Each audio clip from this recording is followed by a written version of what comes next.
Hey everyone, welcome back, and this is my review of episode 8 of Higurashi Kai. Okay, so this episode of Higurashi Kai was also very good. Okay, now I want to talk about the whole welfare thing in this episode real quick, okay? Because I really think that's the only major thing that I really need to talk about. Aside from Shion actually originally planning on murdering Satoko's uncle, which Keiichi prevented her from doing, mainly because he had a dream where he killed him, and it ended up in disaster, which we've all seen that arc before. That was the arc in season 1 that was focused mainly on Satoko, okay. So, so he did prevent Shion from doing that, thankfully. So, but because he didn't want her to go through that as well. Okay, which obviously she did stop herself from doing it, but I really don't think she would have cared. Which is a complete contrast to the way she was in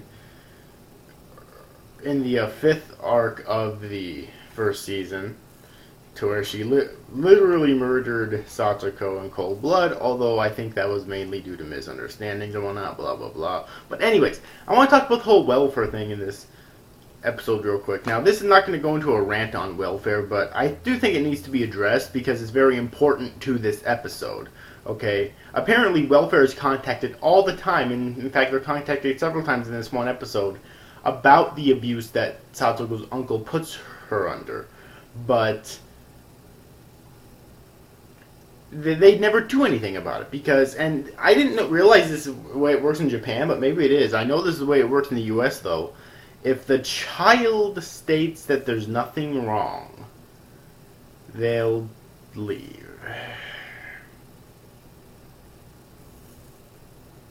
It's this kind of stupidity that really makes me question humanity. Okay, I mean, I'm not saying you should never believe what a child says. I would never say something like that. But I mean, if a child is so dependent on a person that they will deal with the abuse as long as they give what they need in order to live, or in Satoko's case, she wants to feel that she deserves this for putting so much pain on Satoshi, even though in reality, I'm pretty sure she was the only one keeping Satoshi going. Although we still don't know why he ran away, I don't think. But either way, though, then they will lie. And you're supposed to take that as fact when you have a report like this.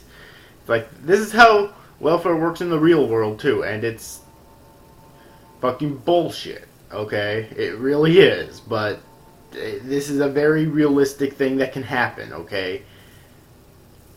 And that's what makes it really so irking, is that it's realistic. It's real, okay? It really happens, okay? If the child says that the child is fine, unless you have undeniable proof, that's another thing. Obviously, you can turn welfare in if you have undeniable proof and they're just rejecting it because the child says that he or she's fine. Okay, but if you don't have undeniable proof, if the child says that he or she is perfectly fine, then they will just leave it alone instead of pursuing it further and trying to investigate it further, which is what they should do. Okay? Seriously. But, of course, this is the world that we live in.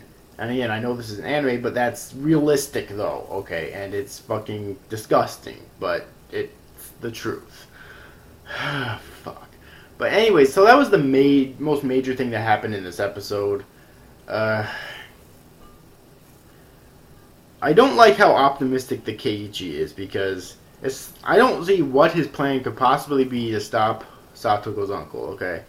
I mean, it's not like welfare is gonna fucking listen to them, unless they can find undeniable proof, but then they'd probably just get arrested for, like, trespassing or something, and spying and whatnot. And I don't even know if welfare would listen to them after that.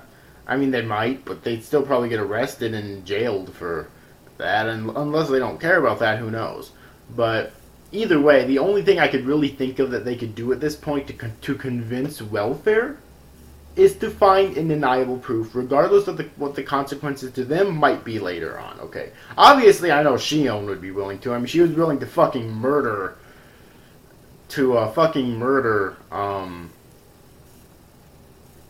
Satoko's uncle and get thrown in prison for it. I'm pretty sure she wouldn't mind going to jail for trespassing and spying, okay? I mean, I think that's kind of a bit more minor of an offense, you know what I mean? So, yeah. But other than that, if they don't find a way to convince welfare, I really don't see what they could do, except maybe, like, be there for Satoko as her friends to make sure that nothing happens to her until she, turns 18 and is able to move out on her own, which, again, is, like, a long time. She's still a kid, but still. Other than that, I don't really see what they can do for her, and that's kind of depressing, but it's the truth. Oh, man. So, anyways, overall, I thought this episode was really good, as always. Once again, the only things that I found in this episode that I really didn't like were the animation and art style. Other than that, it was a fantastic episode once again. The tension is really beginning to rise, I feel, okay? It really is. And I'm really loving this. Like, I just love how realistic it is with the whole welfare thing. I mean, I hate it, but I love it at the same time because it is realistic.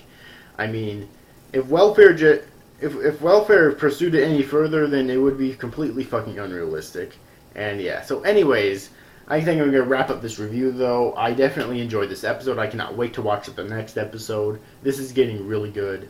So anyways, overall, hope you enjoyed this review, guys. That's you guys. Thank you for watching. Bye-bye.